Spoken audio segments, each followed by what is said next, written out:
are the parameters, but it's more of we know that the parameters of brewing coffee kasi is of course the particle size or how fine or how coarse your coffee is ground, the temperature of the water, what is your brew ratio, which a lot of people talking about. Maybe not talk much about water. I'm not really a scientist, and as a whole, we can talk for days about water. But what we'll discuss more about is, and you can just type in questions so we can see it as we go along, is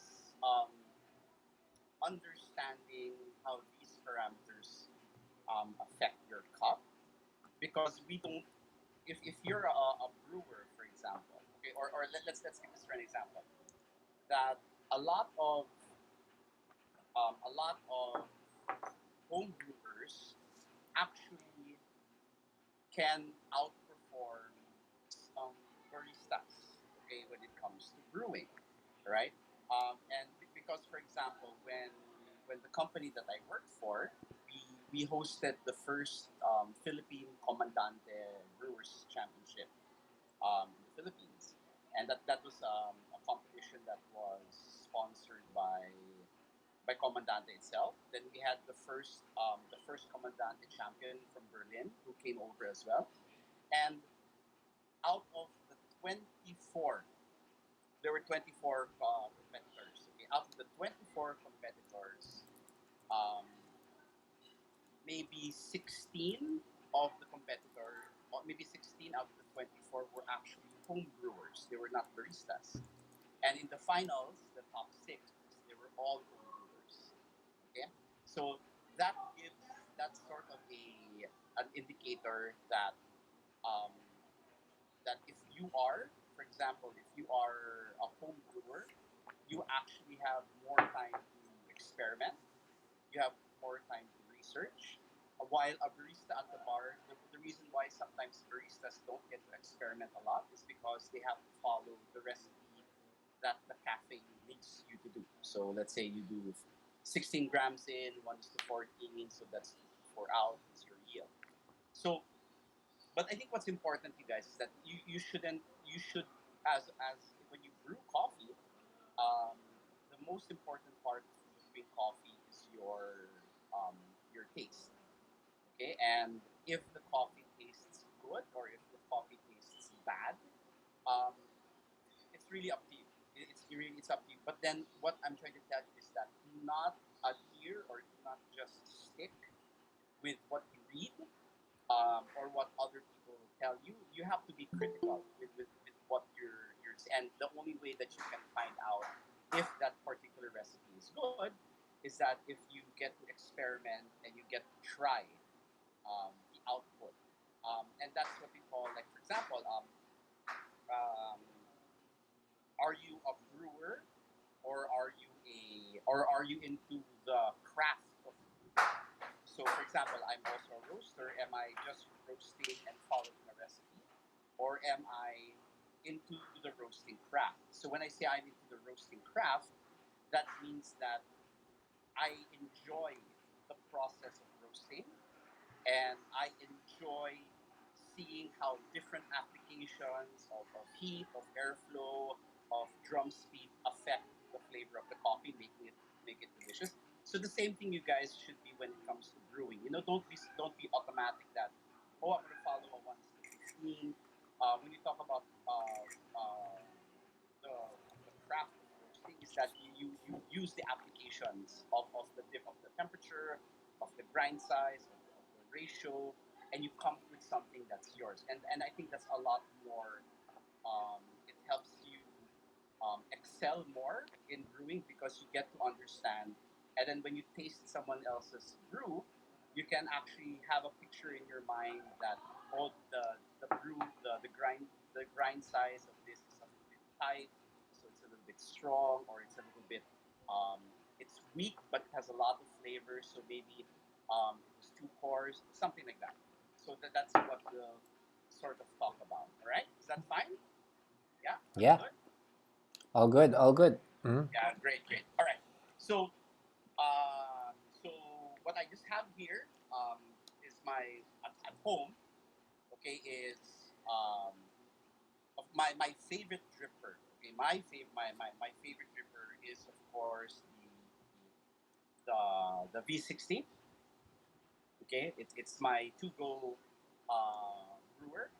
But I started out with an 88 peso brewer, which I think I got this at Daiso at that time. So this is the Melita dripper, and it makes fantastic coffee. Okay, as long as you understand how you have to understand what the mechanics are for making a good using when you are brewing coffee. Okay, so that's one thing. All right. So um, if you have a Melita, it's great. But I think one of the things that you have to one of the first things that you do is that you look at filters, or if you look at brewers, is that if you look at the V60, okay, and the V60 is called the V60. Maybe you guys read this is because the angle of the cone is actually 60 degrees. So it's like that. So that's 60 degrees, and the 60-degree angle is supposed to, by their research, gives you a very optimal flow of water. All right. So that's one thing you have to check when you buy a brewer is the hole, okay, of where the original gangster Lyndon is back. He's with us today. Okay, so the hole in your dripper sort of dictates how fast water flows through. All right. So if you look at the Melita, okay, if you look at the Melita, it has three smaller holes. Okay, it means three smaller holes. That means if you put water into this brewer, it will flow slower than um, pouring water into the V60. All right. So, and how does the flow of water um, affect your coffee? All right. So you need to know how fast the water will run through your coffee, is because the faster the water, because you have to think of your coffee particle. Okay, if this is your coffee particle, as water rushes through it or rushes past over it when it's going through. So if it's like this and then the water passes this way, the water starts taking away the dissolvable solids that go into your cup. All right. So the slower the flow, okay, you have to understand this. The slower the flow means that the water has more contact with the coffee. And the longer the contact your water has with the coffee, the more it extracts. So the more nakatikit siya, or it touches the more contact time your water has with the grind with the coffee, the more it extracts. So if water passes quickly, okay, if the water passes quickly, then that means you either have to slow make your particle size finer, so you slow down the flow, or not necessarily make it finer. You can actually run more water through it, so the more water will keep on extracting flavors, Mhm. and that's where brewing gets a lot more not really complicated, but it opens up a whole new thing. Because would you want to brew with a slower flow? Because a slower flow might give you a yield or amount, or your cup of coffee will be very intense because it's slower. It tracks, it gets more flavors out. Or you can have more water run through the coffee faster. You will have a lighter tasting coffee, but you're going to have different flavors na naka-spread out, hindi siya naka-compress. So that's how you have to examine brewing, right? And the general concepts about brewing is that if you're brewing the darker your roast is when you're brewing, then it takes less water to extract. Okay, because darker roasted coffee dissolves faster. If you have a lighter roast, more on the lighter side, then you need more water to run through it. Okay, you need more water because the composition of that coffee needs more water for you to extract the flavors from it. So those are the things. So when you're putting your roast recipe, your brew recipe together, you check, of course, your roast. If it's a little on the dark side, you might need less water. If it's a little bit on the lighter side, you need more water to pass through it faster, or you need more water to pass through it. All right. So any questions? Any questions before I move on? We're good. We're good. Yeah, Okay. Jimmer good. knows all of this, man. Jimmer is We, actually we, one of our students. One of our students for the Global Coffee School. He's actually a techno brewer, so he Nice. knows that stuff. All right. nice, Jamie. All right. So Did you so all did you discuss about grinding? Not yet. not yet, sir. Not yet. Not Okay. yet, sir. Not yet, sir. Yeah, going there, going there. All right. So what's important? So now you will also, so that means, guys, if you're going to brew with a V60, you know that the water, that's why the reason why they were saying that the V60 needs experience is because the way that you control the strength or the speed of the water going through the coffee is how you pour the water from your kettle. That's why it's nice to have a gooseneck kettle, Gooseneck. because you get to control the amount of water that's coming in. All right? No, why will you say goodbye to V60? V60 is actually a very nice. It's a very nice brewer. It's a Mm. very and but if you look at this brewer, if you look at the Melita, okay, um, it it makes it a little bit easier because you can pour the water on top, and then you watch you this the three holes at the bottom has more of what you call a flow control. Okay, so it allows the water to stay in the vessel a little bit longer, and then it drips out. So pouring technique maybe might not be a big factor here, but it would be more of the grind size that you put here because you're controlling how fast the water will sit. So it's how much time your water is having contact with the coffee here and how fast it exits. While on the V60, kailangan you have to watch how you pour because you have a bigger hole. Okay, you have a bigger hole. Now you're also going to see a brewer. It's a ceramic brewer. I think it's called the Beehive. And then the Beehive has, and you also have a Milita like this one that only has one hole. So when it has one hole, that means that Like the this. flow. Yeah, yeah. There you go. See, Mhm. that's what you get when you're the Bon map. original or gangster. You get all the brewers. Okay, and then you have this one. All right, you have a single one. All right, and then you have, for example, the Kalita Wave. The Kalita Wave Mhm. has three holes at the bottom.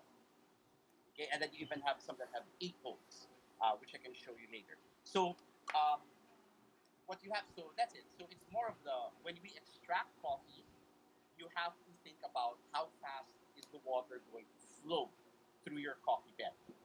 The V60 is designed because it's a faster flow. It can get a lot of the acids of your coffee. It can get a very good acidity of that coffee. It can get a good sweetness to it, um, because of the shape of the cone. Um, while the Melita sort of has a cone shape, but it's also flat on one side, this one will give you more sweetness than your acid. Then if you use a Kalita Wave, which is a flat bottom, it's the one that the filter is not cone shaped, it's flat. It gives you more sweetness and more body. So that's sort of going to be the way that you play with brewing. Is that what would be the brewer for your choice? That would probably be it. But for me, the Melita was actually one of the things that started me out.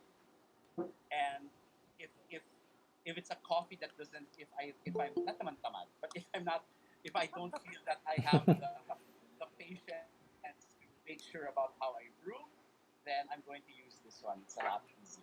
All right, it's a whole lot easier. All right, so let's get some. do they produce a heat roaster? Wait, hold on. I'll get you my 8-hole.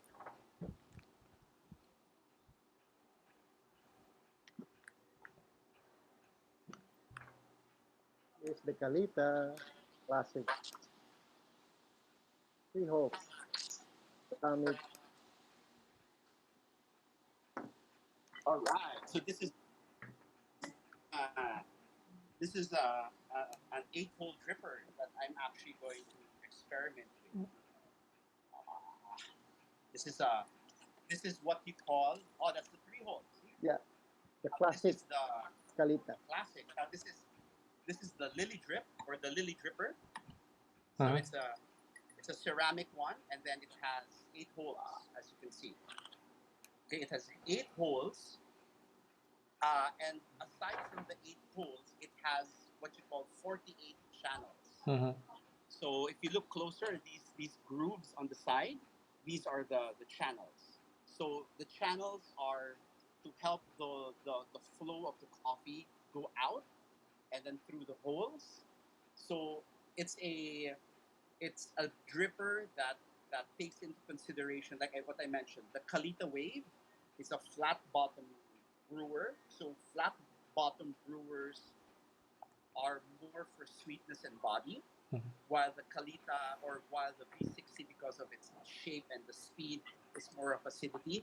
So this one captures the, the flat filter, but at the same time, the channels will also sort of copy the effect of the V60, which allows faster flow of your water. So it's supposed to give you both um, the best of both worlds. It gives you good acidity from a V60, and at the same time, it gives you the body of a Kalita wave. So Nice. it's a very interesting dripper. I still have to do my experiments with it. It's really it's scary. It's ceramic. If you drop it, then it's bye bye. It's over. It's bye bye. How about the Clever? The clever?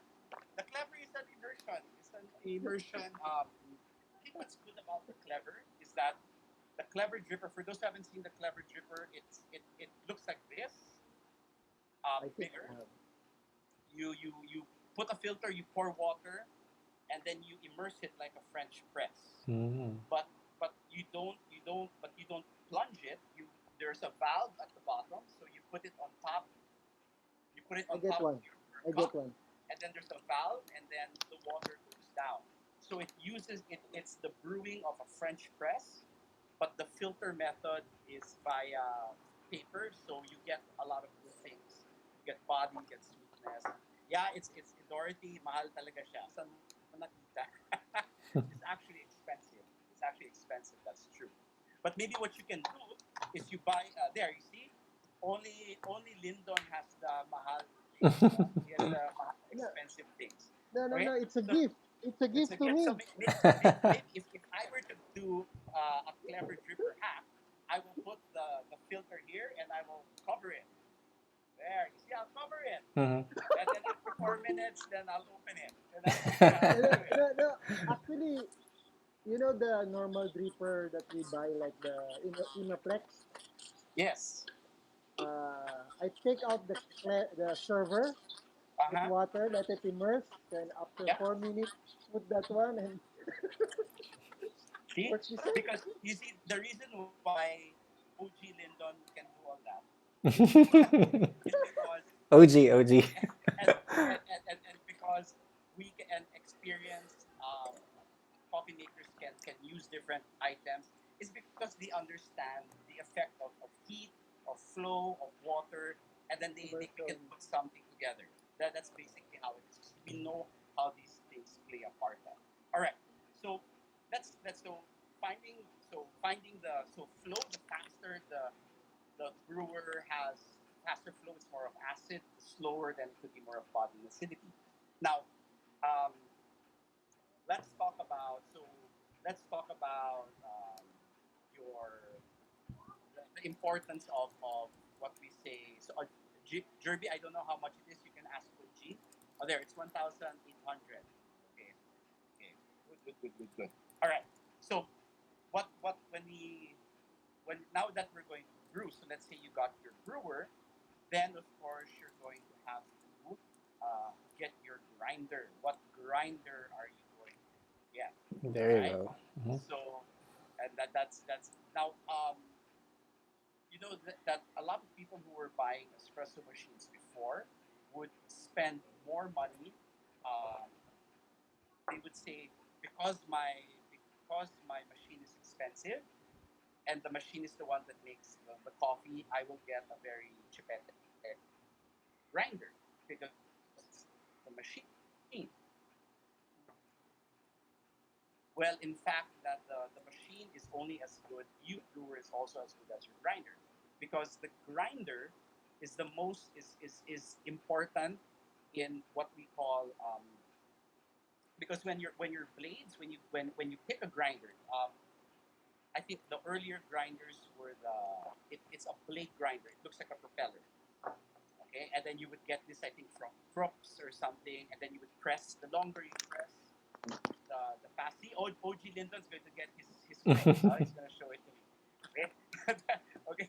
So the problem with a blade grinder is that it gives you very inconsistent particle sizes. True. So the more different sizes you have of your grind, that means your coffee will be brewing the coffee at different rates. Mm. That's why it's going to be a coffee that won't be that harmonious. Mm. All right. So it's always good to invest in a grinder that can grind your coffee consistently. Mhm. And the only way, if you look at it scientifically, the only way that you can find out if the grinder can grind um, at a very good particle size distribution is through a very expensive machine. But what you can do is that you compare recipes and which one will taste a lot better than other one. That's Mm. basically it. Which grinder do you have that will bring more flavors to your brew, and that will be the better one. You cannot analyze the coffee grinds just by putting it in your hands Mm. and putting it side by side. The human eye is not able to detect these differences. So it's always about the taste that you have. All right. So um, I was very fortunate that I got comandante. Okay, I got a Nice. comandante. Um, and I have to be careful when I use it because it has so many autographs of some barista champions. Um, the but the grinder that I was using before I was actually using a Mazer an espresso grinder. Okay, but it sucks because an espresso grinder is made for espresso. Yes. So you don't use an espresso grinder because the function is not to break it up for even grinds for filter coffee. It's made for espresso, right? Um, I think the first legit grinder that I got was the Baratza Encore, okay, which was a very efficient grinder for that one. And then you get the Comandante, okay. So the Commandant. So remember, why do we need to grind coffee? The idea for us to grind coffee is not to break it up into smaller pieces. That's not the reason. The reason why we grind coffee is that when we break the coffee into smaller pieces, if you look at it microscopically, you have like pockets, you have caverns, you have caves, and in the caves are the flavonoids, all the things that can be dissolved into your cup of coffee. So the grinder, a very good grinder, breaks the coffee in a clean way that gives you access or gives the water access to those flavor pockets. So if your grinder does not cut the blade correctly or in a good way, then it will not give you enough access to those pocket flavors. That's what's very important. Okay, and of course the way that you can determine it is via taste. So a good grinder will always give you because you have to think of it this way. If you have an ice cube, okay, if you have a very frozen ice cube, and then you smack it hard with a knife, it's going to cleanly break. It's going to shatter, right? But if you have a dull knife, okay, you have a dull knife and you hit it slowly, it's just going to put rounded dents Mhm. into the coffee bean. It's not going to be sharp. Okay, so those are one of the analogies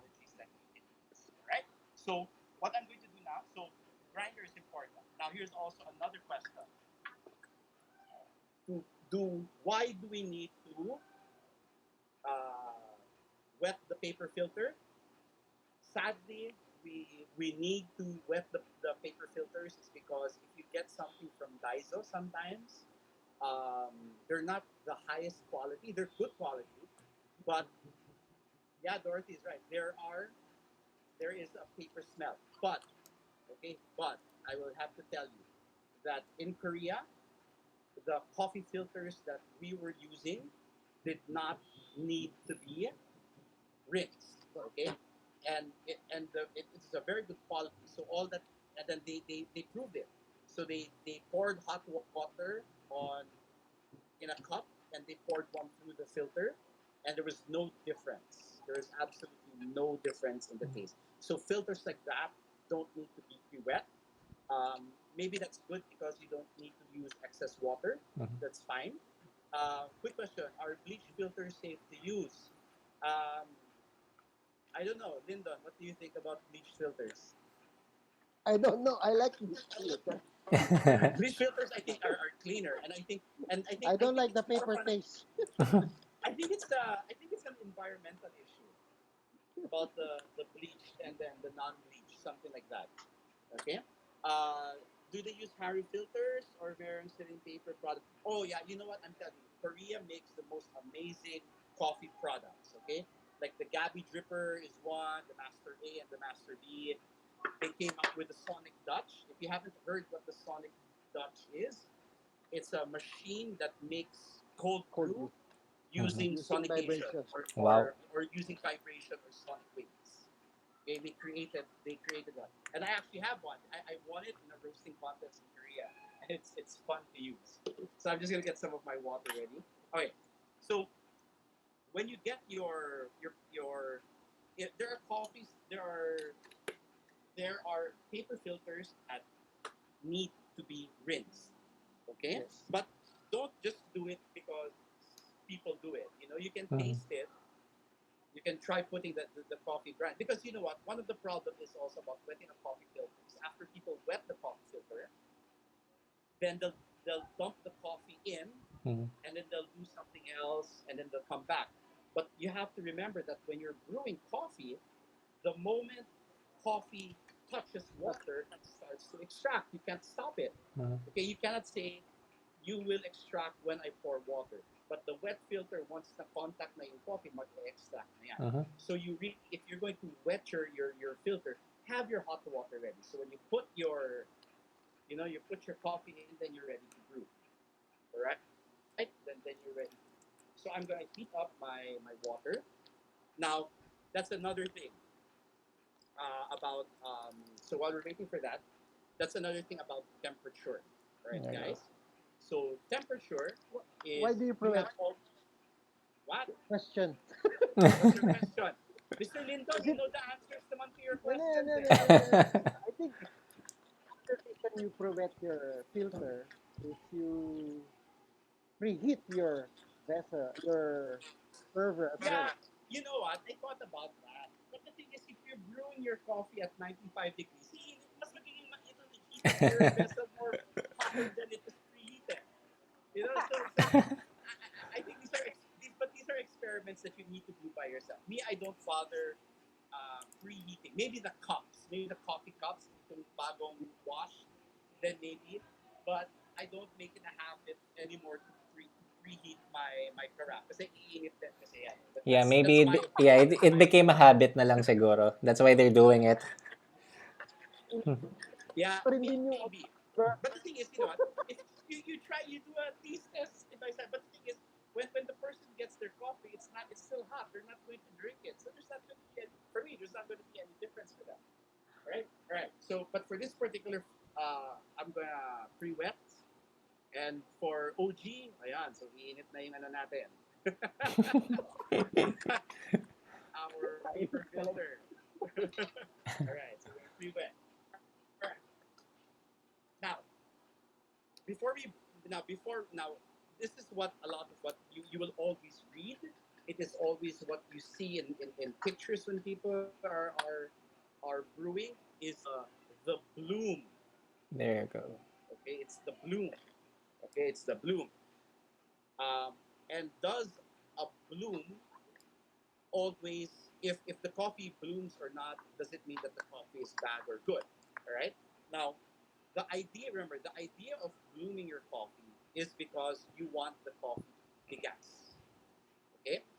So remember, when you pour the hot water in, um, then the coffee releases gas, and that's why you have, it looks like a muffin that starts to rise in your cup.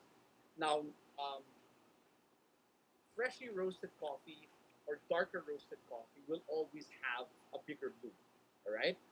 And maybe lighter to medium coffees or even aged coffees, let's say even 2 weeks after roast, that's been kept well, will have an okay bloom. Okay. But lighter roasted coffees will not have a big bloom as a dark roasted one. So it's not really a clear indicator that if you have a bloom, it's going to be good. If you have a little bloom, that your coffee is going to be bad. That's not the case. Okay, that's not the case. You have to check on if your roast is a darker roast or if it's a lighter roast. That's what you need to remember. All right. Now, the reason, but the bloom, the bloom is important in the sense that this is how you have to look at it. Okay. So if this is your the coffee particle. Okay. Now remember, when we brew, the way that the coffee particle extracts is that when water touches the coffee particle, okay, it has contact to it. Or it can have a contact that it's flowing this way, and then every time it runs on the coffee particle, it starts to extract. If you immediately dump your water, okay, completely like dump your water without the bloom, what happens is that the gas that is escaping from the coffee creates somewhat like a barrier that pushes the water away from the coffee bean. So that means that the gas is pushing it out. You are not getting optimum contact with the coffee at that particular stage. So that means that you you might not have a very flavorful cup at the end. It might not be noticeable, but it could be noticeable. So the reason why people bloom is to wake up your coffee. It's to degas, and when you degas, that means that you are releasing the CO2. So the succeeding pores that you have will have more contact with the coffee particle. So that's basically it. So if you just dump the water in, that's going to happen. It's not going to contact with the coffee as you want it to. So that's why people bloom. Okay? But here's also another thing. This is another thing that you have to think about. That there are championship champion brewers. I forgot from what country. Um, he does not when he brews his coffee. He does not brew his coffee. Okay. What he does is that he just what he does is he just pours the hot. He just goes directly with his recipe. But what he does is 15 minutes before the competition, he already pre-grinds his beans. So when he pre-grinds his beans and lets it rest, the grounds are already slowly releasing the CO2, Ah. and then that's where he starts to put it. That's where he starts to pour it.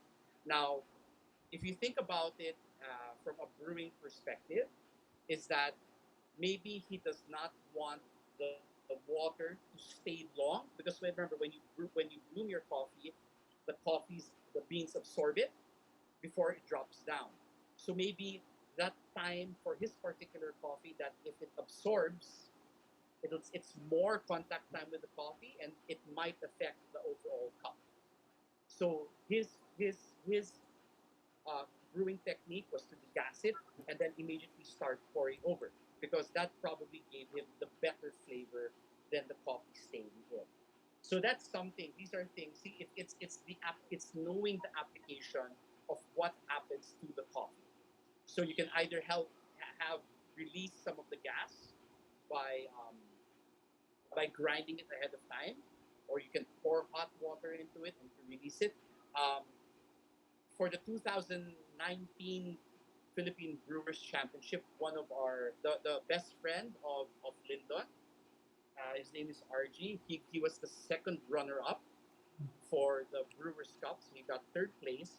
So what he did was to help degas the coffee was after he ground the coffee, he put it in the whipped cream charger, and then we bought Put a nitrogen not cartridge, Mhm. and we shot that thing with nitro. Okay, because nitro will push CO2 out. So when he pushed the CO2 out, so he shook the beans inside, the ground beans, and then there's nitrogen. He shook it, and he released the air. That's all the CO2 that's coming out, and then it did help with the clarity of his coffee. So these are the crazy experiments that for competitions you sort of expensive. need to do that. You need to do all that crazy Expensive stuff. every day. Really, it's not something that you can do all the time. Mhm. All right. So now regarding the bloom guys, they just type requests. So I ground 16 grams of my coffee. Okay. Lyndon, this is Togon. carbonic maceration, but Sasa cystic Togon. when he came to the Philippines with us. Yeah, when he went with us. All right. So Not an the succeed. question now is that the question here is how hot should your should you brew? So you're going to hear a lot of people say before when specialty coffee was very active, was the latest trend. Um, it was always we will brew it at 92 degrees. We brew that in 92 degrees. That's what we always say it. That's fine. Okay, you just have to remember that the higher heat that you put into your coffee, the higher heat will start the extraction faster. Okay, high heat will cause the beans to extract faster. Okay, the lower temperature will not be able, and the higher temperature, there are acids kasi in coffee, especially the good acids, which is the malic acid and the citric acid. If your temperature is not that high enough, you will not be able to extract a good quality amount or the good quality citric acid and malic acid. So if you are going to brew at 80 or 85, Oh no. your coffee is just going to taste sour because nothing was it was not that hot enough to extract. But you also have to remember that the higher your temperature is when you brew, the more CGA you get, or CGA is what you call your chlorogenic acid. Okay, and chlorogenic acid um, has it when it's when you roast when in the coffee. Chlorogenic acid divides into two things. It divides into your caffeic acid or your caffeine, Mhm. and it splits into your what you call quinic acid. And quinic acid is the bitter acid. And the hotter the temperature of your water, the more quinic acid you extract. But the citric acid and the malic acid, there is a sweet spot temperature that you will get the best amount that will come up. So it's going to when you brew, it's a balancing act. That's why do not automatically say I'm going to brew at 92. Okay? Try 92, try 94, try 95. You're going to get different results. And you will come up, eventually, you will find the temperature that is best for the coffee that you're using and for the coffee that fits your flavor, what your preference is. So if you so that's important with temperature. If your temperature is too low, you don't extract enough. If it's too high, you extract too much of your chlorogenic acids. All right. Now here's a tip also for you guys that when you brew. Okay. Siguro si Jimmer can take over kasi alam na ni Jimmer to. Sample, Sabi ni sample. Jimmer. All right. So it's like this. So um, when you are going to brew, let's say you want to brew at 92 degrees. Okay? If you want to brew at 92 degrees, do not heat your water to 92 degrees. you have to pump in. You want to brew your coffee here. That when the water hits here, your coffee will be brewing at 92 degrees. So you need, when you're going to brew at 92 degrees, add 3 to 4 degrees more to Ah. your target temperature. Okay? Because the Heat transfer. the the heat, when water falls from the kettle, you are already having heat loss. When your water hits the coffee bed, it's absorbed, that the heat is dispersed, and the temperature goes down. So if you boil your water to if you have 92 degrees here, and you start brewing, you're going to probably have maybe 88 or 87, which might not be a very good temperature for you to brew. Uh-huh. So that's very, very important. Do not be afraid of burning your coffee. Do not. Okay? No Um, way. try it out muna. That's what's important. We always say, when you're starting out, do not play safe and be happy na kasi ito yung nakita ko sa post 92, and then you say, yeah, yeah, yeah, it's good. But I'll tell you what, if you brew it at 94, you might even get a better flavor for coffee Mm. because you're able to probably get more of the sugars, more of the chocolates, and your coffee will be better tasting. So Extra just, hot, sir. ha? What, Extra what, hot. what? Extra Extra hot? hot. Eh, depende. Ikaw naman, bro. Kung sinabi mo, gagawin ko, ha? Para Alright? matagal sa coffee, init. Alright. So that's the temperature, okay? So what what I do, because I don't have a thermometer here, okay, I don't have a thermometer here, I bring the water to a boil. When it's boiling, I take it off the heat, and then I wait for a minute, Mhm. and that brings me to around 95 or 96. So when I brew, it's 90. When it hits the coffee bed, it's already 92. So basically, that's it. Okay. So I'm gonna heat it up. Okay. So so that's what we have about the grind, the blooming, and the temperature. Temperature. It's Mhm. all this important. Now, um, your brew ratio. Okay, your brew ratio is also important. Okay. 1:10. Yan yung masarap. 1:10. Alright? Cold brew. So remember, di ba? What about water? Um, I think, Lyndon, hindi tayo nag-distill, di ba, when we brew? No, I don't. Yeah, but Or distilled water, I think distilled water is a good base when Mhm. you put all your magnesium and then your sodium bicarbonate inside. The Mhm. distilled water is something. Alkaline, no, because for me, when I try alkaline water, it does not bring the best out of the coffee. Um, I think what's good here is that you try the different kinds of water. I'm not very particular with water because um, I know that in our lab we have a water filter Mhm. that it's what's the name? Jesus, it's not best it's hindi yung 10 Sherman, instant air, yung isa. BWT. BWT. So BWT gets you a very nice tasting water because you need to have enough. It's water science. It's to pull out all the good stuff. I Alam tried niyo, alkaline. I just didn't like how it came out with my coffee, the way Mhm. that I tried it. So I just went back to my filtered water. All right. So there. Okay. So brew ratio is the if you want a starting point really is 1:15. I really don't doubt that. But then when I was running the coffee program for an Australian coffee shop in Manila, um, we were brewing the coffees at 1:14. Okay, and then what I was saying at that time, that was like 6 years ago.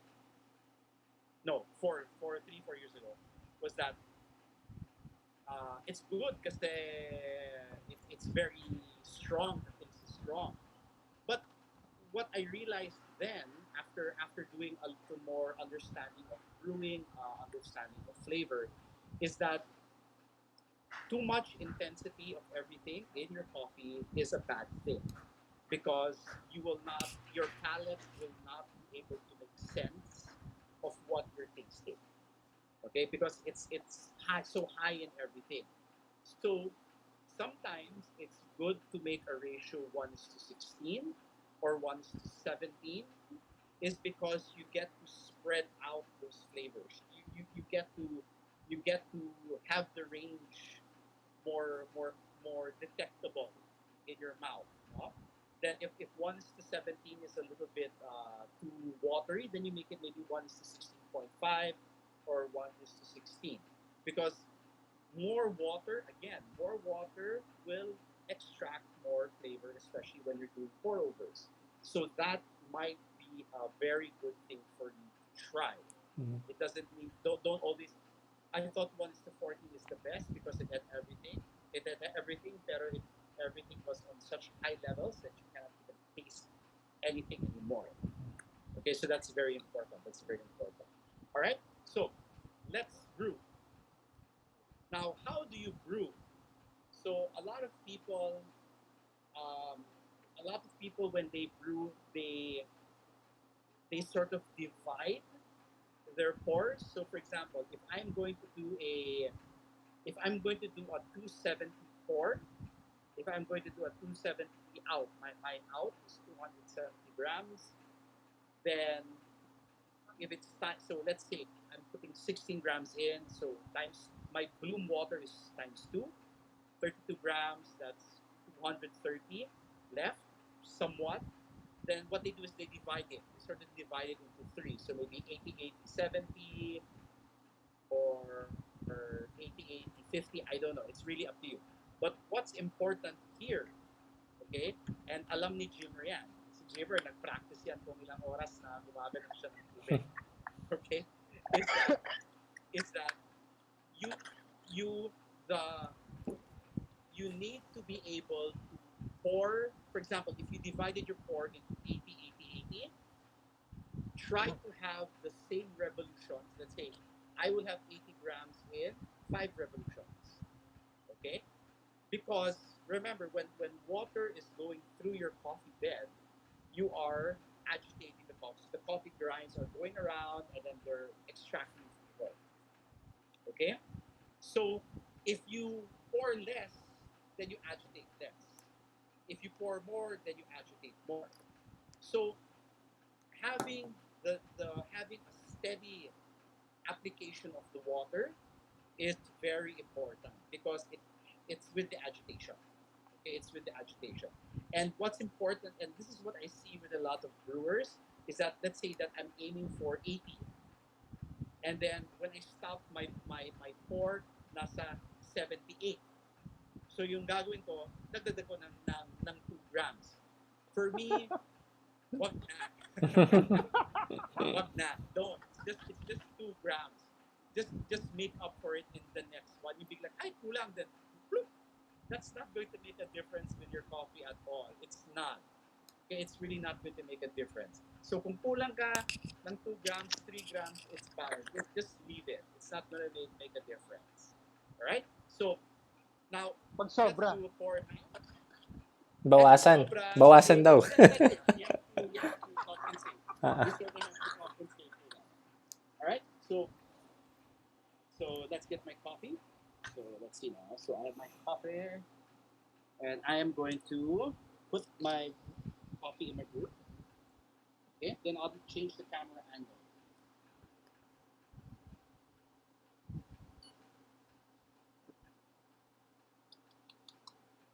Okay, so I put 16 grams of coffee. Now what's important is that do not shake it excessively. Okay, just shake it enough to level your coffee bed. So there we have our coffee bed. That's more or less level. Right? mhm. Yeah. All right. Then I got my hot water. So it's boiling. So I'm going to wait for a minute because I know in a minute it's going to be at the best temperature that I want. Um, now, what we're going to do with this particular coffee is that we're going to uh, put 32 grams of water, so 16 times 2. And the bloom, guys, the bloom the bloom time is not a fixed time, right? Some say it's 30 seconds, some say it's 45 seconds, okay? But it is going to, that's why when you brew coffee, there's a lot of sensory that's involved. It's because you need to look at when the coffee stops bubbling, when it stops releasing gas. And that's where you pour. Because some coffees will bloom faster. So once you've seen that the bloom has already started to lose momentum and bubbling, then you can already start. Mhm. Okay, then you can already start. So that's what we're going to do. All right, so I got my kettle. It's around a minute. So I'm going to brew, and I'm going to put. Okay, I'm going to put 32 grams. And you know what? I'm not going to be too much. I'm just going to make sure that I wet the coffee as much as I can. Mhm. I saturate it. Okay, I'm over a gram. Now you see, this coffee was roasted lighter. The bloom is not like a muffin. Okay, but it doesn't mean that the coffee is bad. Okay, it doesn't mean that the coffee is bad. So usually when it's like that, I just wait just a little bit longer. Okay, and then I'm going to start pouring. So I'm going to do 270 out with this coffee because it's going to taste better at a high yield. Right? So so that's 240 divided by 3. So it's around 80. So I'll do 80 first. And as you watch, guys, what I'm going to do. So I don't need to make what I'm going to start in the circle, move out. Oh, my filter's cooking out. Hold on. Because there's an electric fan here. I'm sorry. Okay. See, I'm not panicking. Now, what's important, guys, is you're going to hear things like the word bypass. Okay. So I'm at 77. So I won't bother. I won't bother. Now, there's a term that's called bypass, and bypass means that the water bypasses the coffee. So what's important is that when you brew, you do not strike the parts that have no coffee, because that's just going to be water that's going to flow into your cup. Mhm. Okay, so I'm almost done with that. So the water is almost done, and I'm going to put my next batch of 60. 80. Sorry, 80. Thank you, OG. OG talaga, oh. Yeah, it's it. So almost 160. It's fine. I'm not gonna panic. I'm not gonna panic with that. Okay, then the water's doing very well. I have a nice drip. Okay, I have a nice drip that's going on there. Okay, if you what I like about the Kalita, see, is that the flow is really, it's just controlling the flow. It's really controlling the flow. How many Okay, and clicks then on the around comandante? what? How many clicks on your comandante?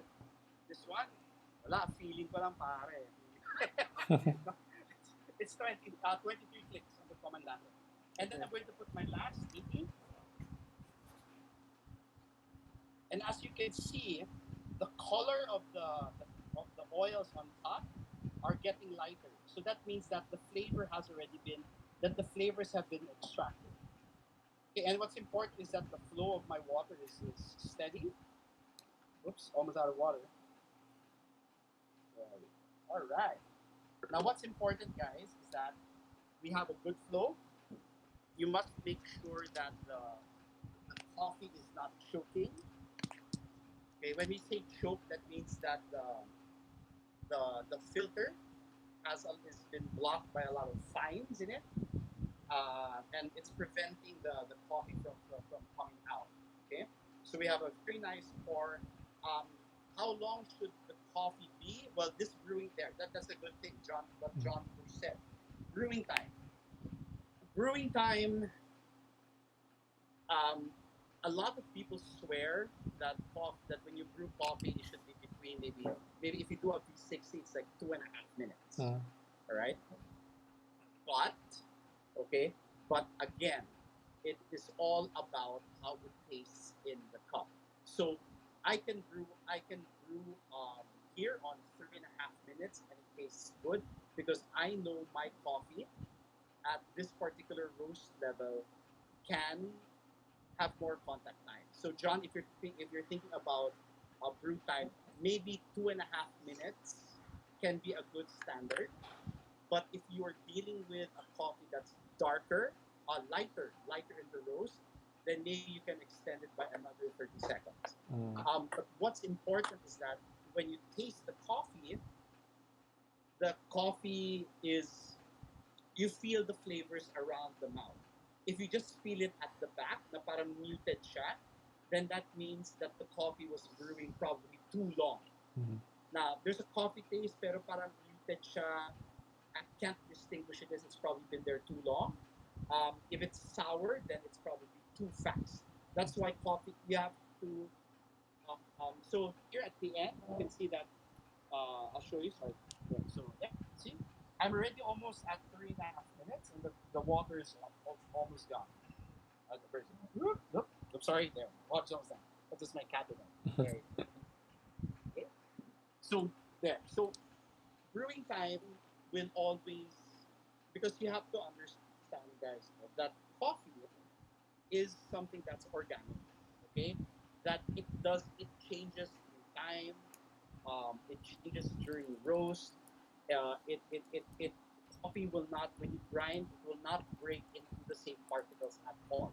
So your brew time can change by plus how many seconds, and you will still get a good cup of coffee. That's very very important. Just have in your mind that if you're brewing a darker roast, you might need lesser water. But if you're doing a lighter roast, you might need more water to brew with it. So that's how you apply it. Okay? So when you're done, so yay, the coffee's done. Right? Then you can give the grounds to G to make soap. Yeah, right. Okay. And then here, agitation, swirl or stir. Uh, I'm tamad, so I swirl. Okay, but that's a very good question, guys. No? Okay,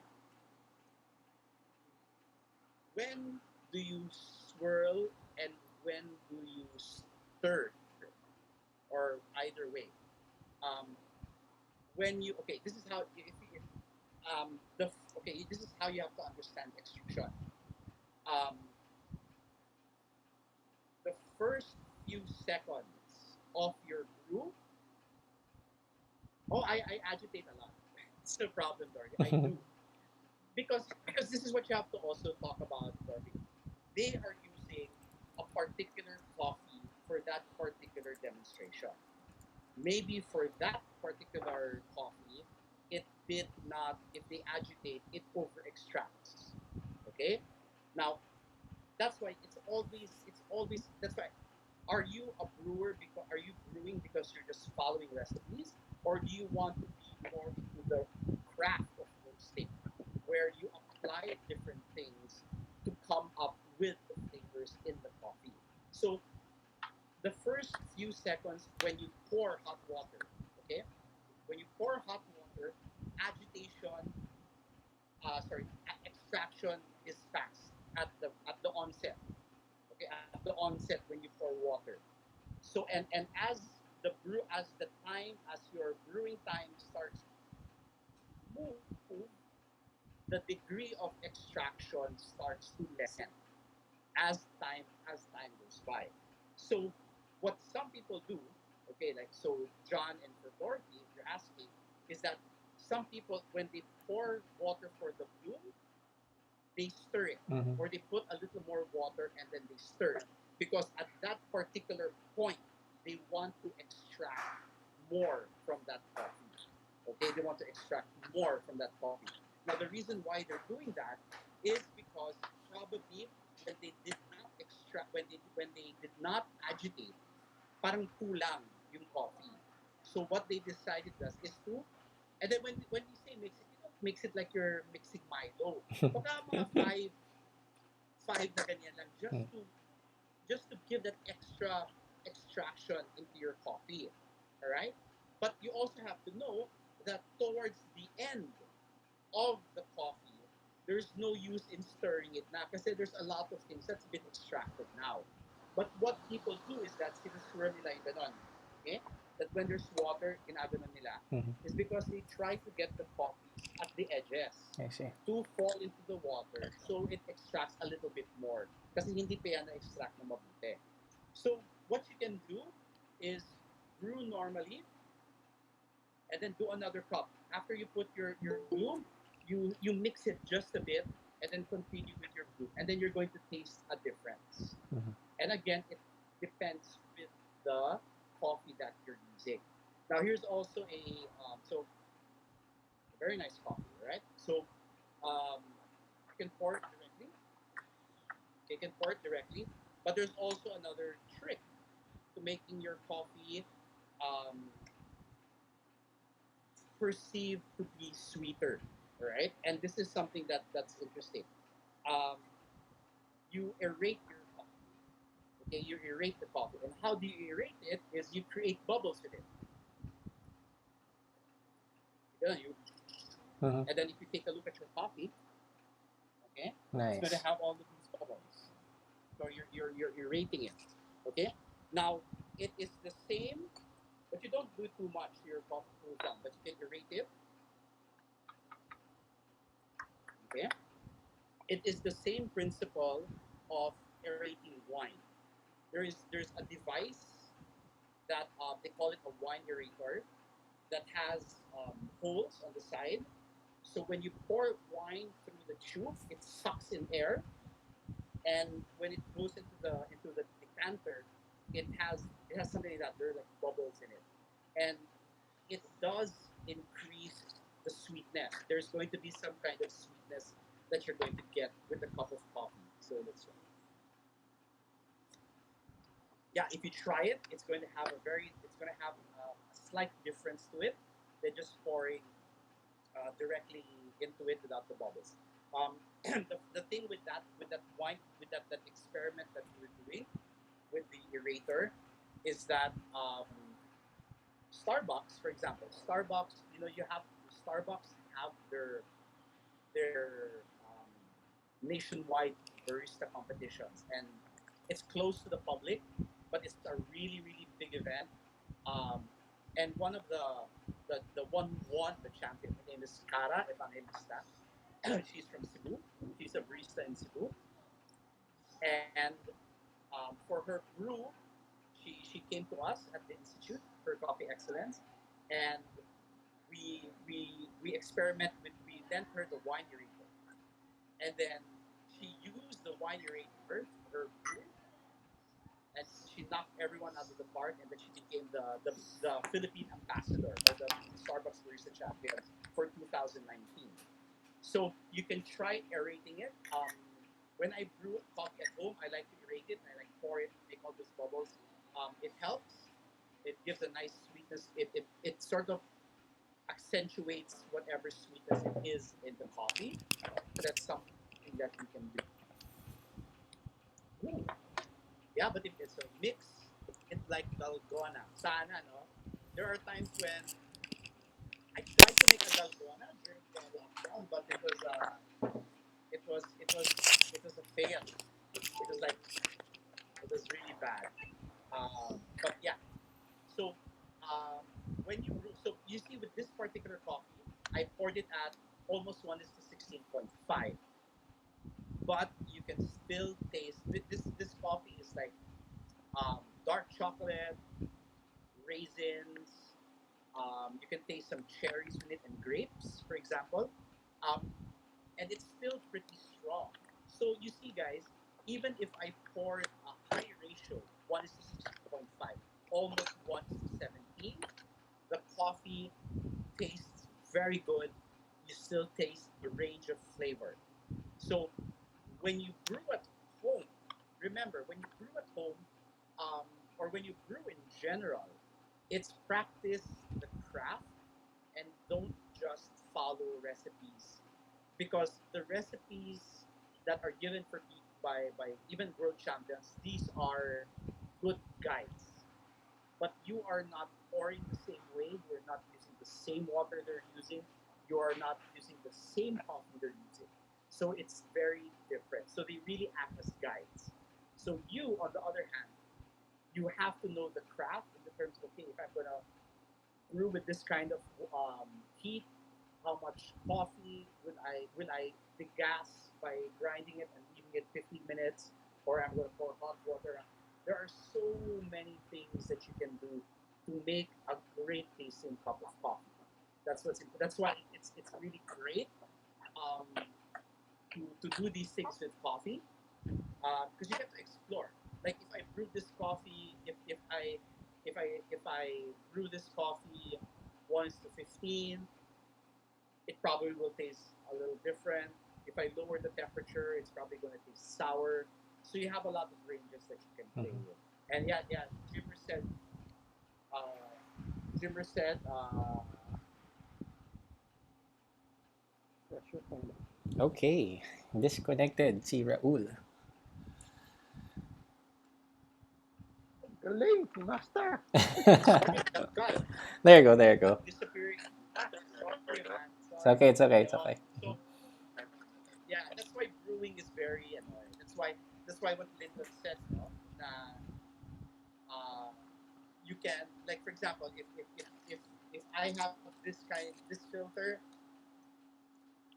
or if I have a V6, remember, like for example, you have this filter for the Kalita, Mhm. then people are saying, I have a V60, how will I do that? Then you use your imagination. Ginagawa nila, pina-fold nila. Then they make it into a cone filter.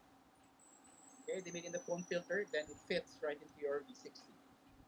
Okay, so there are many ways. Or what people do with the V60 is they find something na may ring na shoot lang nila yung filter. Mm. Okay, and then they start brewing. Or yeah, so one of the things that I can tell you guys is that um, a lot of people kasi don't speak well. Well, not don't speak well. They feel that the French press is boring. Mm. Right? They feel na boring ang French press kasi parang si Lyndon, boring daw ang French press. Kaya, ngayon. Diba, OG? No, Ano? the, the, the French, yeah, because they think that you just put your coffee and then you wait. Now, here's a story. The 2000 you can find on YouTube. 2000, I think it's 2017 or the 2018 New Zealand Brewers champion. Okay, she went. Yeah, she's a Filipina. She's a Filipina who immigrated to New Zealand, and the way she brewed her coffee, okay, is that she brewed her coffee in a French press. Okay, she brewed her coffee in a French press, um, and then after 4 minutes of steeping, she plunged it, and each judge had a cup with a V60 that was custom made and with a V60 filter. And that French press, she poured the coffee for a second filter process over the V60s. Okay, so she brewed it in the French press to get those bodies and the body, the sweetness, the oils into the coffee, into the brew, and then she poured it over the V60 filters to to to clean up the cup by removing the sediments. Mhm. So you get the flavors, the clean flavors into the cup.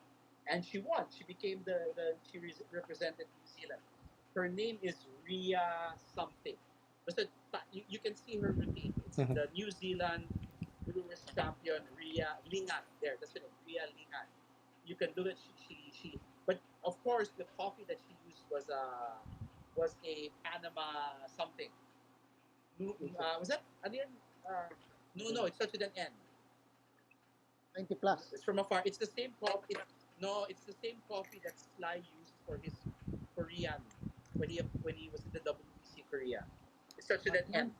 So she no, No, forgot. it starts with an N. Hard man, ano ba yan? OG ka talaga.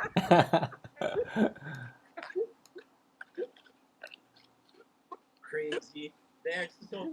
So that's why a French press is really something that you don't. It's something that also is versatile. Mhm.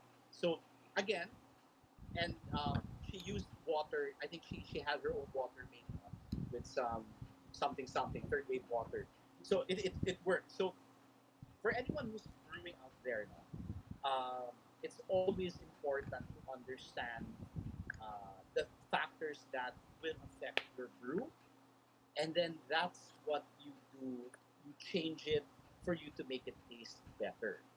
Okay, Yes. that's what's very important because if you buy an expensive brewer, like what's the brewer that's selling right now? The origami, for Origami. example, Mm. or the katsu, tetsu, ano. And then you will Right. only follow 1:15, 1:15, 1:15, It, 16 grams of coffee. Wala, you're just it, gonna it, make this. it, You're gonna get bored. Mm. Okay, you're gonna get bored with it. So you learn how to use the temperature, use the grind particle size, and then you get to make better coffee. So that's what's really important. Yes, Miss Dorothy, mahal na nga. But mas mahal yata yung ano eh. Wait, origami yata was nasa 188 or 1899. Pero yung Tetsu mahal kasi you have to know. So the Tetsu dripper is something like the 360. But I think it was designed to have a bigger hole, I think, so the flow is a bit faster. Mhm. Something like that. Ayun, no, the Tetsu. Jimmer, you have one, no? Si Jimmer, alam ko meron yan. I wish. Yeah, there. So that's it. So I hope Nice. you learned something. Good job, good job. Yeah, it's fun. And thank you Mm. so much, John, for having me. I really had so much fun. Thank you, Master. Guys. Anyway, Lyndon, Sure, baka sure. You can ask questions. you want something to add ba? Like, first, hmm. Raul. How about grinding twice? Like coarser first, then and final. Alam mo, wala kasi ako sa talk mo eh. I'll wait for you, ah. No, okay. So, grind twice, coarse, then finer. Okay. Um, okay. Before kasi, tabu yan eh. Sinasabi nila na, if you ground your coffee, hindi mo pwede ulit i-grind. And then you ask why. And the answer that they would give you is that kasi the fine pieces magka-clog or it will clog the grinder. Alright? However, there are exceptions. And then if you go on YouTube, and then you look for crescendo coffee, Yon. no, Wala ako na you look for the 2000 I think it's the 2017. You look for the 2017 World Barista Championship Japan. You look for Miki Suzuki. Okay, and I met her. She's like really good. I think she won second place. She was first runner up. Now what she did, as I'm telling you, it's really crazy shit what people do for the WBC. Mhm. Okay, she did something that a lot of people said na hindi pwede or you should not do. She double ground her coffee for espresso.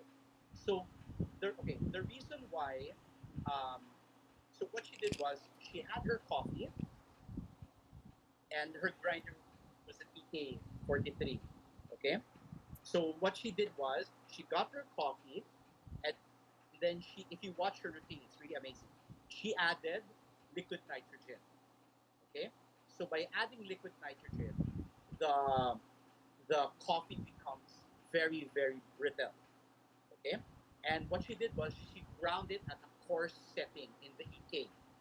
Okay, so when she ground it in the coarse setting, she got the grounds, and then she put again liquid nitrogen to make those coarse grounds brittle, super brittle again, and she put it back in another EK with her espresso grind.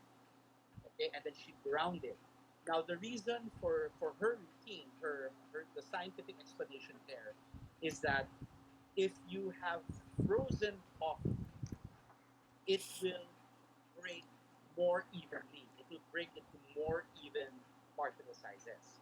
And the more even particle sizes, you will have more even extraction. Mhm. So what she did was she ground it to break it into even parts, and then she froze it again, and then she she put it in a double grind, and the double grind will have more even pieces, and when you have more even pieces, you have more surface area. You have more surface area for water to hit, Extraction. and for more and for more extraction. Mhm. And then and that's how the double grind works. But you for it to really work properly, you should have either liquid nitrogen or you have something that will freeze your coffee very fast and then you dump it back into your grinder. So what's really good about if you watch her routine, if you and it's the first time anyone has done it on competition or anywhere, is because when she mentioned she was going to double grind, you look at the faces of the judges. They're like looking at each other like, what? Like you're gonna double grind because in the coffee making world, bawal yan eh. Hindi Mhm. pwede mag-double grind, yeah? So you can try it. There, so Dorothy put there. Yeah, with liquid, but you also have to understand that um, if you don't make it brittle enough, okay, it's not going to break even. And the idea for that is to make even surface area, surface area for each particle size for the extraction to happen. So we can try. You can put running through it, not in my grinder, maybe with Lyndon's grinder. You know, So from the I've freezer, frozen grinders in my day. Yeah, but the thing is, you see, the freezer kasi matagal eh. Matagal kasi, di ba? I think there's a lot more the next day. degrading stuff. Or maybe, or like when we went to Boston. Okay, when we went to Boston, when the coffee that I roasted for Harris for our 2019 champion, um, what we did was the coffees, the Gesha Village coffees that I roasted, we put it in these tubes, and the tubes were immersed in dry ice 30 minutes before he went on stage. So Mhm. those are really frozen, and that's what he dumped into the grinders and ground, and it changed. Freezing the beans does change the chemistry. It does change the flavor of the coffee. Mhm. Okay, there are a lot of research that are saying that it doesn't, or it does a bad thing. But again, coffee is an organic product. Coffees roasted from origin all the way to roasting have changes chemically. You cannot get the exact same thing that was used at someone else's experiment. Mhm. So yeah, so it was freezing the beans really made a difference in that one. So it's something that you can try. I don't know where you can get liquid nitrogen, but I'm afraid to play with liquid nitrogen. And if you watch the 2000, 2019, 2009, there are two movies. I think 2015, there was a movie called Barista. Okay, and the movie Barista featured four U.S. Competitors. Mhm. Okay, yeah, who were vying to compete in the World Barista Championship. So it's U.S. And then on 2019, because we were at the WBC Boston, they premiered the second movie, which is Baristas, Mhm. and it featured four baristas from four different countries and how they prepared for their competition for the routine at the worlds. And one of the baristas that they featured was Vicky Suzuki, and then you really get to see how passionate they are, no? And then you see the way that they think, the way they approach. Like for example, um, yes, it's John. It's a documentary movie. You can find it on Pirate Bay. I don't know, or some torrent thing. I downloaded mine from torrent. Check So natin sa Pirate Bay, baka meron pa. Sige, yeah, sige. meron dyan. Basta there's Barista and Baristas. Mhm. Baristas is the second movie. Okay, And then you're going, and then you see, you have to, this is why when you understand barista craft, coffee craft, brew craft, roasting craft, is understand the parameters. Because if you, if you, remember, what they say is that if you pull espresso, like, dapat 27 to 31 seconds. Mm. Ganon. And if you pull your shot below 25 seconds, then masyadong mabilis. Again, it's the application of what you know regarding the beans that you're using, the temperature of the water, because the recipe that we did for Harris, the WBC, is that we his espressos were pulled at 22 seconds. It was 22 grams in at 44 grams out. Okay, that's a lot of 22, liquid wow, at fast. 22 seconds. Mhm. Okay, but it tastes so good. Okay, because what we wanted to do is we wanted to extract the good acids, and that's what we can get with the first 22 seconds at that speed. So it's really understanding how to put the parameters together. Wag lang basta you will follow the recipe that you see online. Okay, you try to tweak it. You try to Mhm. say, what if I put more coffee? And then you get to improve yourself. Right? That's the idea. You get to improve the way that, and the thing is, no one can tell you na mali. What Mhm. you're doing is wrong because it's the craft. You're practicing the Yeah. craft. It's like what Jimmer said. Jimmer said something there. Trust your talent. You need to trust yourself. Right? You need to trust yourself on what you're tasting. Mm. So yeah, that's right. Um, that's why some people don't get to progress. Is because sometimes they're scared, Mm. or because they don't get enough acknowledgement, or because marami sinasabi na mali kasi yun. Bakit mo pinag-prove na at 98? Okay? Dapat sasabihin mo sila, pakay mo. Di ba? That's what you should tell them. Okay? And then you come up with a good cup of coffee. Mhm. Di ba? That's at the end of the day, that's what's supposed to happen. Nice. Wow. Okay. Thanks, Master. Okay. That's a good stream, guys. Master, coffee guy na. Thank you, Hey, some tell coffee guy. last week, di ba, when we did what is it, the the group, like Ah, 30 seconds, I pour it. maybe if you guys have any questions, just let us know, no? Before we head out. If you have any questions you'd like to ask, we'll try to answer it as much as we can. Si Jimmer, wala nang tanong eh. Kasi sinasabi niya, alam ko na yan.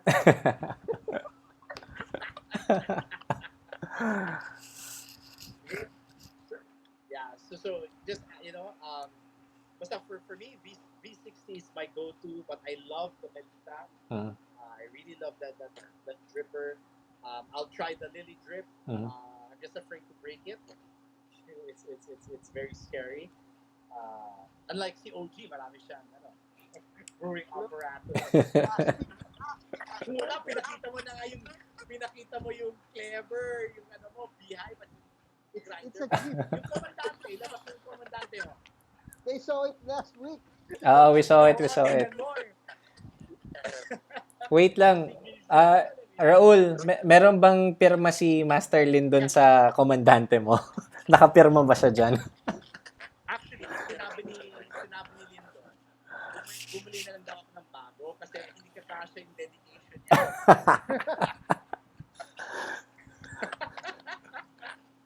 So just to share, so my grinder, uh, I have, so that's the signature of Paris, our 2019 champion. Mhm.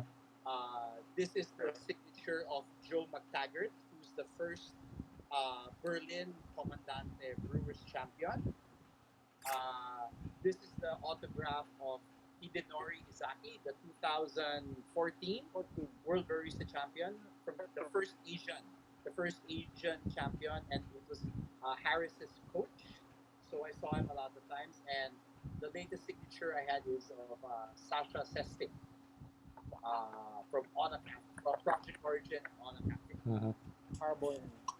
Tapos sabi ni Lyndon, dapat may special grinder para sa kanya. Kasi OG daw siya.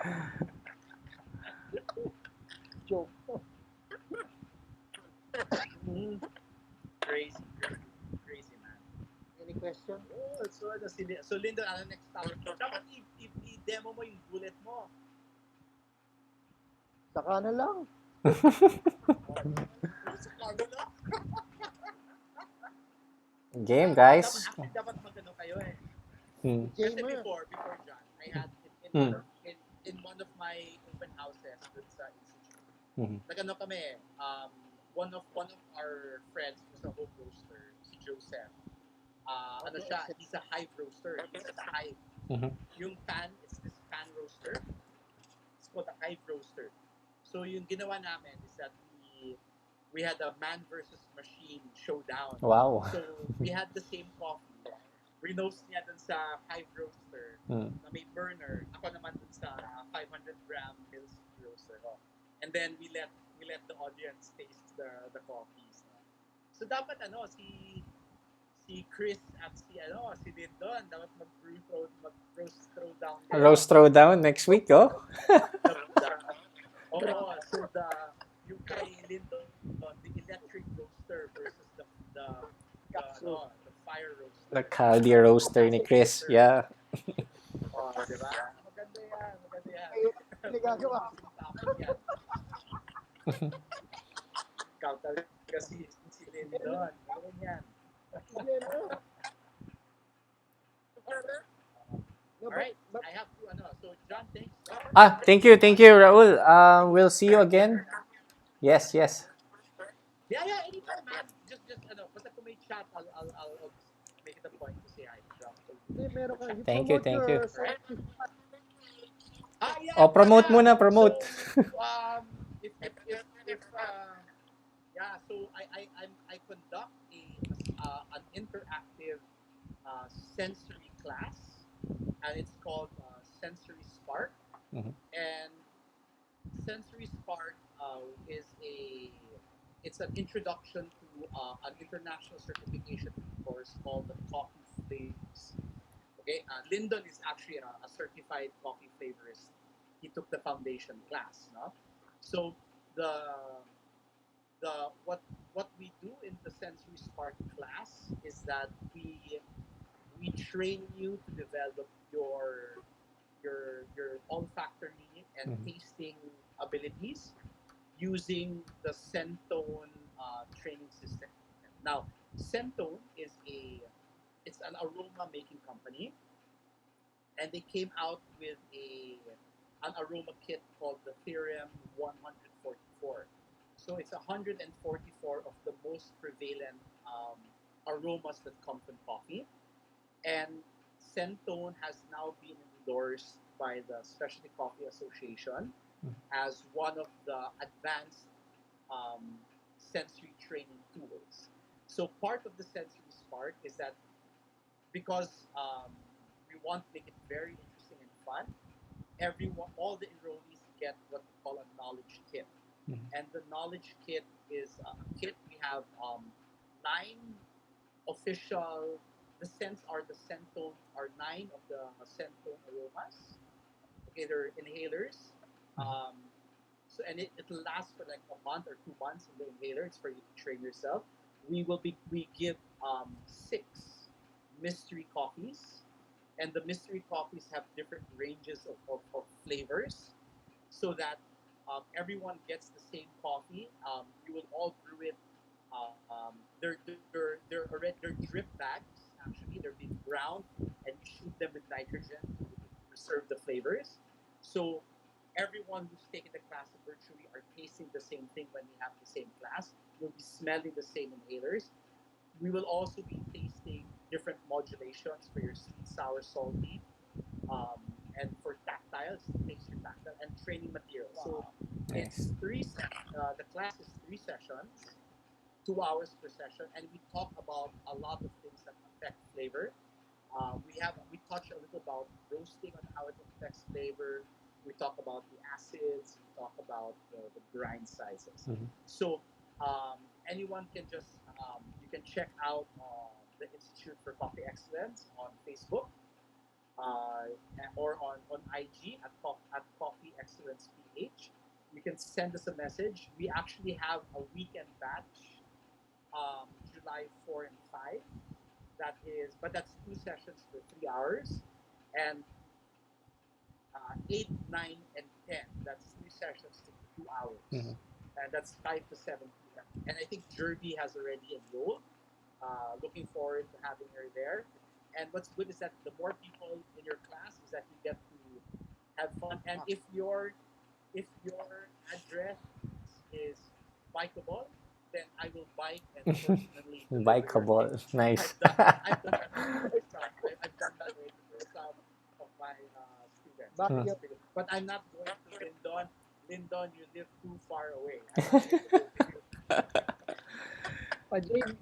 JNT para iba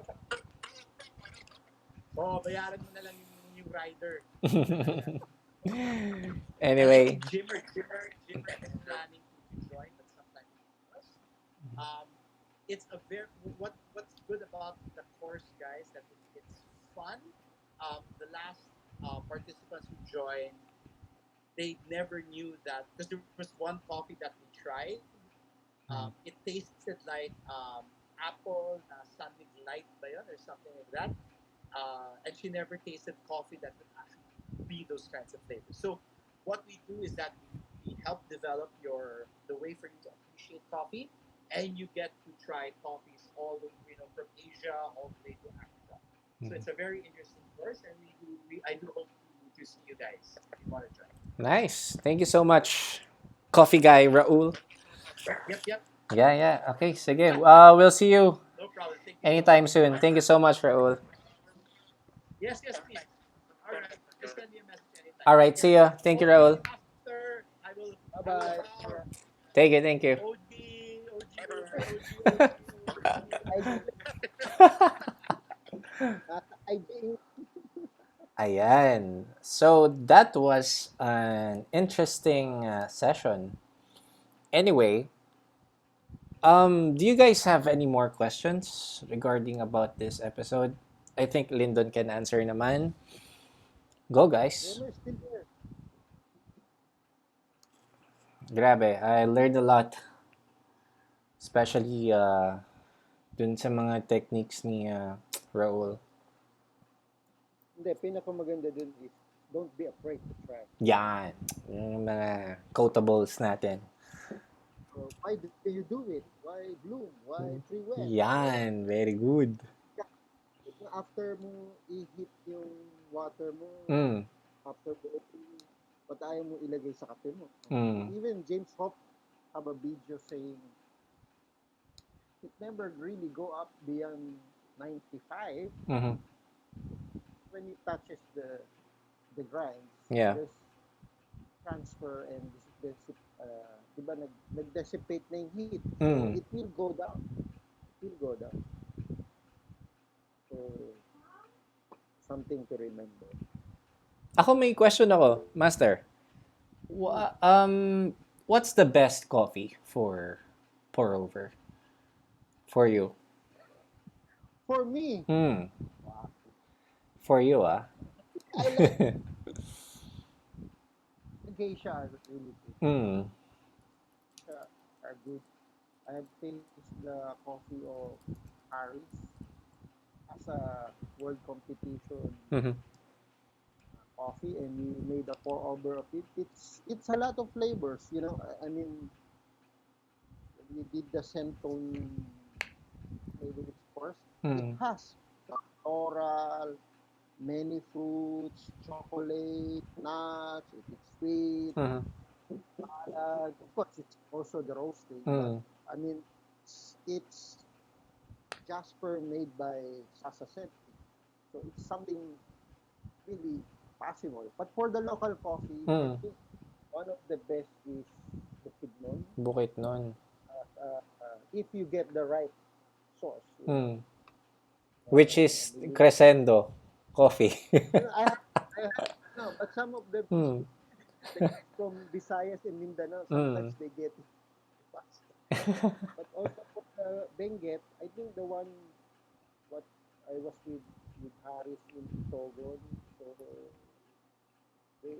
I have the Gaya and the but the new ones I have tasted the Mm. one with Sasa, but before they release it, the COVID already came, so I Ayun have lang. not only Mm. taste two of it, but it's the farmer, it's the processing, it's how they take care of it. But for the import, for now, also for imported, like Honduras is very good. I like Mhm. Honduras and Colombia. I like if you ask me the variety, I like Tipica Mhm. and Katwai. Katwai, Katura, Tipica. These two, except the geisha is something else. But these two I always like better than Bourbon. I have not tasted really Pacamara, but these two in different sources, they always have more sweetness, good acidity, you know. Of course, in Ethiopia is and Kenya are two of the Mm. best source for Auburn.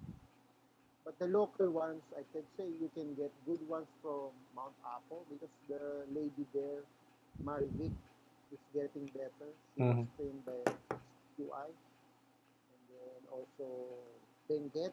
But Benguet, I'm picky nowadays. So you have to know who is your source. Mm. You know, Correct.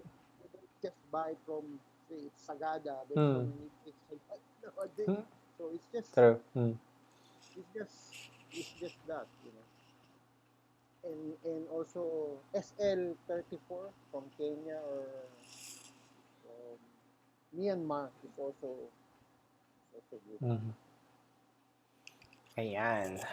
Okay, so we still have time, guys. Any more questions? Madami nang mag-V60 dito. Ano na sila, yung transition na nila from French to V60 na. Yan. You sell V60, right, Lyndon? Yeah, the plastic one Mm. because this one is non-breakable and also the heat Mm. transfer like it don't really get the heat Mm. from the root water, so it can really be used to extract your Mm-hmm. coffee. Right? Like of course you always have the ceramic for show off, Mm. but but as long as you know you're doing temperature, but with ceramics you have to preheat it Uh, so already hot enough. So when you pour your brewing water, mm. it just don't heat up the vessel, the brewer and the Mm. coffee. It will be used up to brew your coffee. Yan. Okay. Any more questions, guys? Raffle daw, raffle. Pwede natin pa-raffle. Lalo si Bert, ano, Raul, Nakalimutan ko kay Raul yung raffle niya. Ano kaya? next week na lang. Next week na lang, next week. Next week tayo pa-raffle. Nauubusan na ako ng paparaffle eh. Wala na ako maisip eh. Yun. Any more questions? Baka si Jimmer pwede magpa-raffle. Layo. Raffle naman Wala, siya. wala akong raffle. Wala akong raffle. That's Gemma, maybe get some tips because he's a good Mm. brewer, experiment, you know. Mm. So basically, yung ma-add ko lang is never stop experimenting, Mm. never stop exploring. Yeah. So the only way you make good coffee is by making bad coffee. Yan, learn from your mistakes. Parang trial and error lang yan. Trial and Mm. error lang talaga. Mm. But Sir Raul was also trying to find out yung understanding the parameters. So Mm. what you will work about from you have to understand the concepts on how grind size works or Yeah. how it affects your temperature, how it affects your brew, Mhm. your brewing technique or yung agitation. Mhm.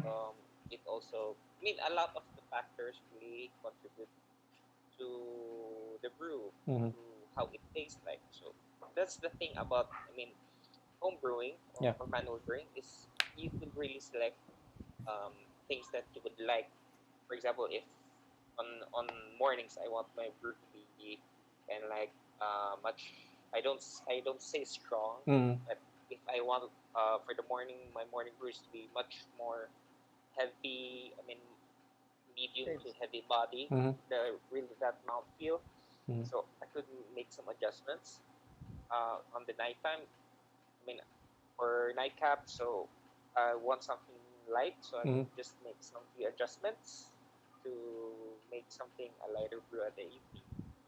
It's Very good. just some Yan. concepts na. Lupit Pag talaga tinatamad, niyo yung master. Aeropress. Oh, AeroPress. Hindi, pag tinatamad, instant coffee na lang. Tapos ang usapan.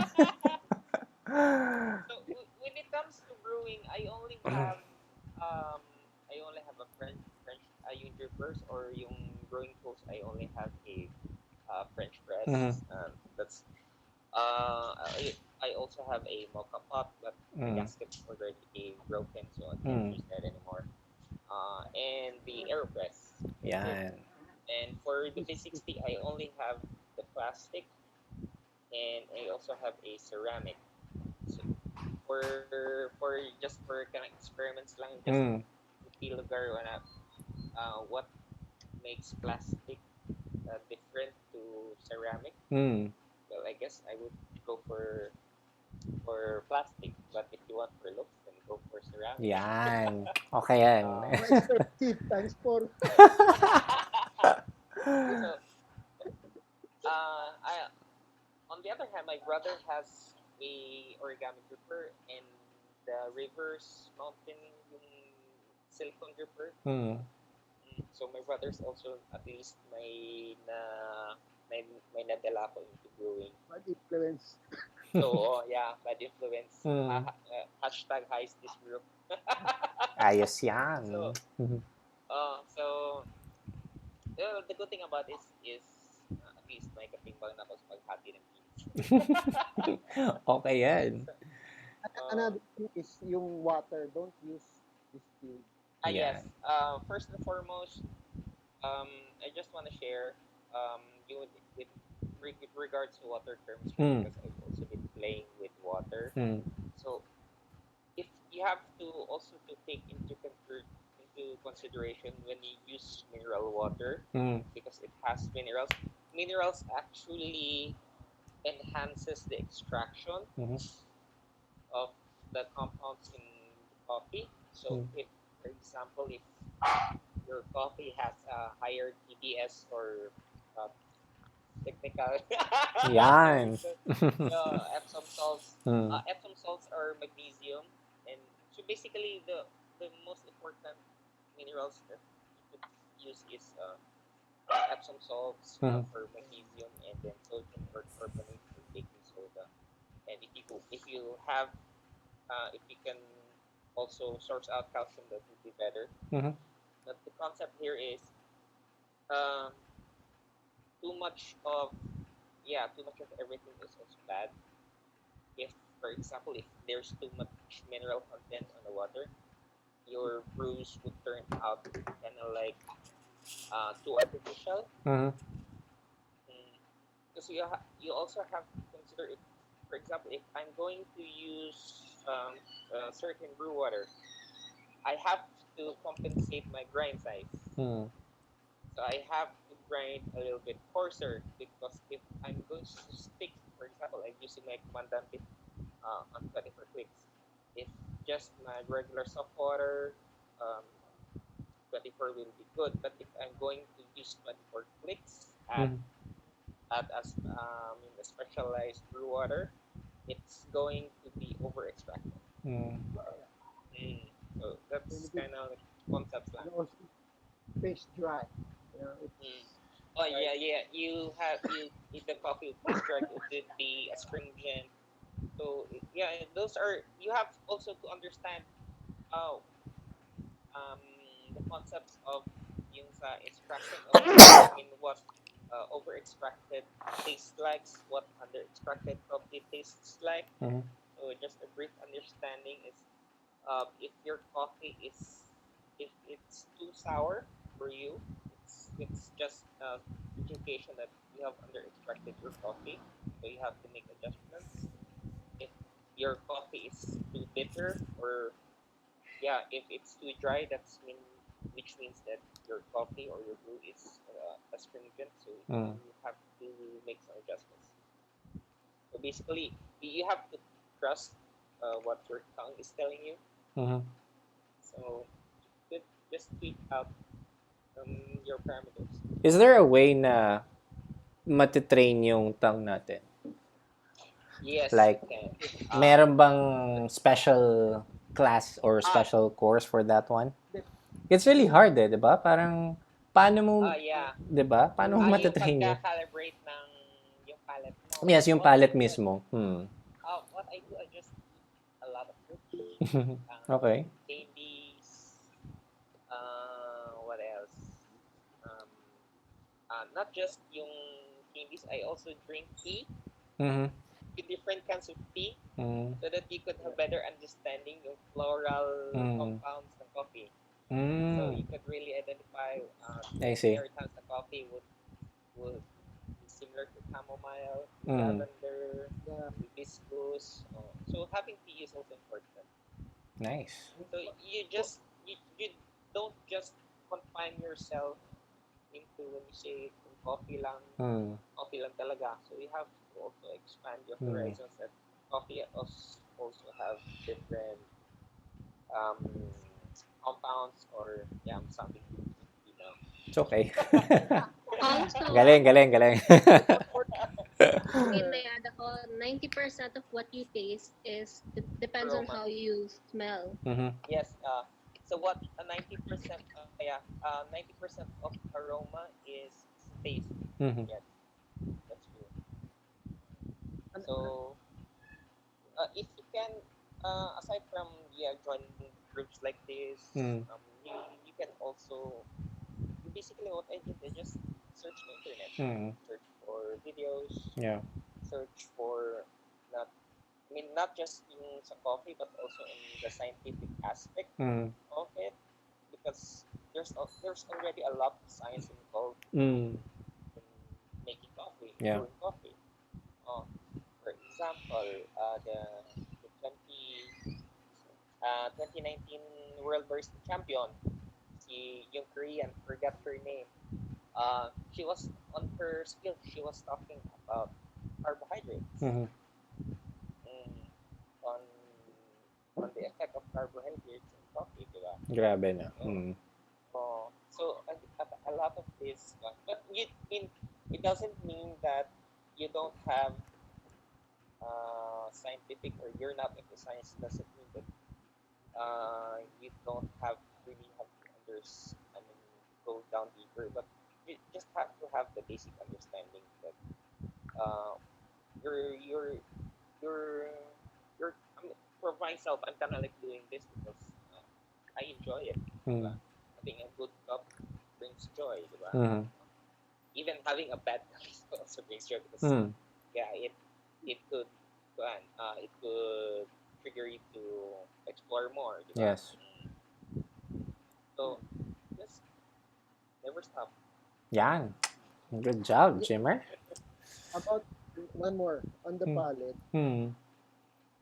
If food, you try to decipher, is it salty, Mm. too sweet, or it's you try to identify the spice that Mm. was put there.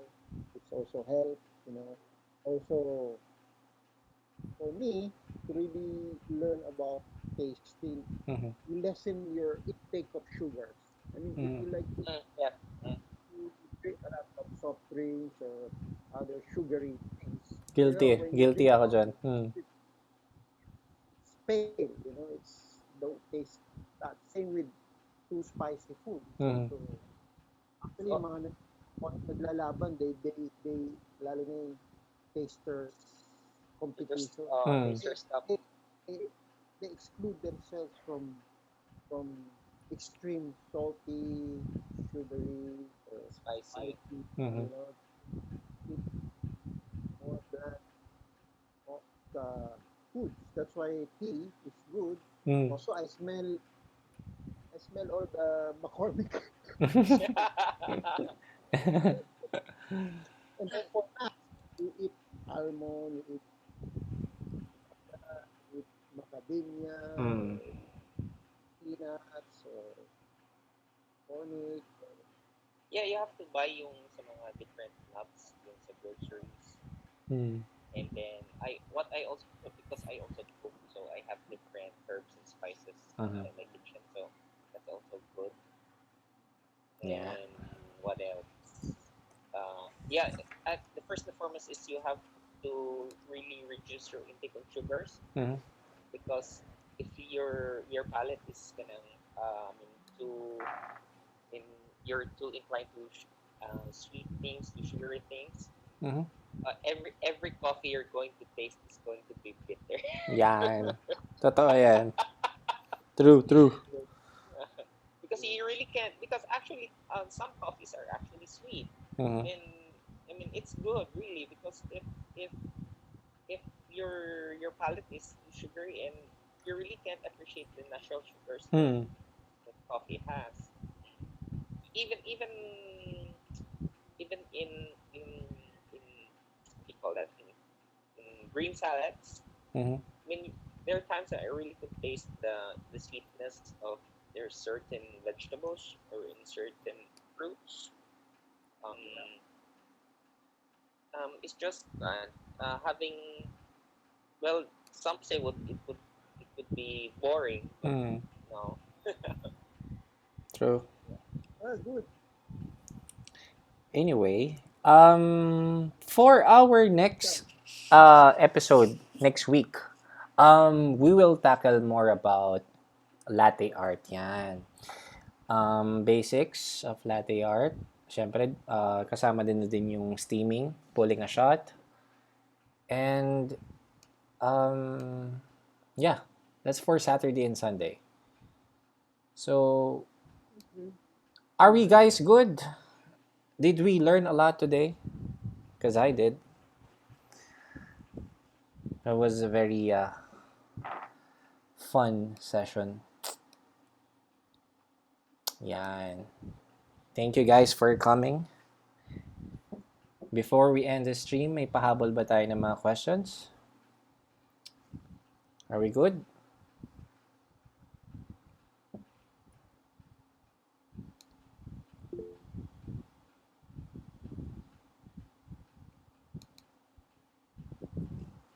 Yeah, likewise. I mean, never stop learning. Mhm.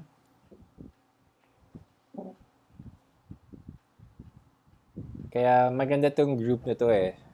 You surround yourself with masters.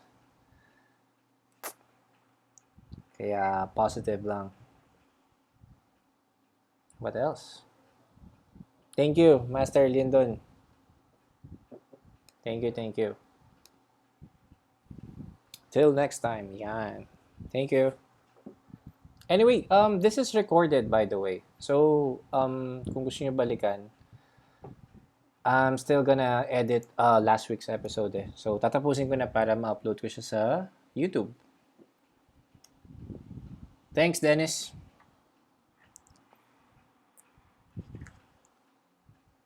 Thank you, Angela. Okay. So, yeah, let's call it a day. We'll see you next week ulit. Siguro Saturday is for latte art. Then Sunday, I'm still gonna think for a topic. Medyo naubusan na ako ng topic. Thank you, Jimmer, for your insights then. Appreciate it. See you guys soon. Peace. Bye. Thanks, Doet. Bye-bye. See you.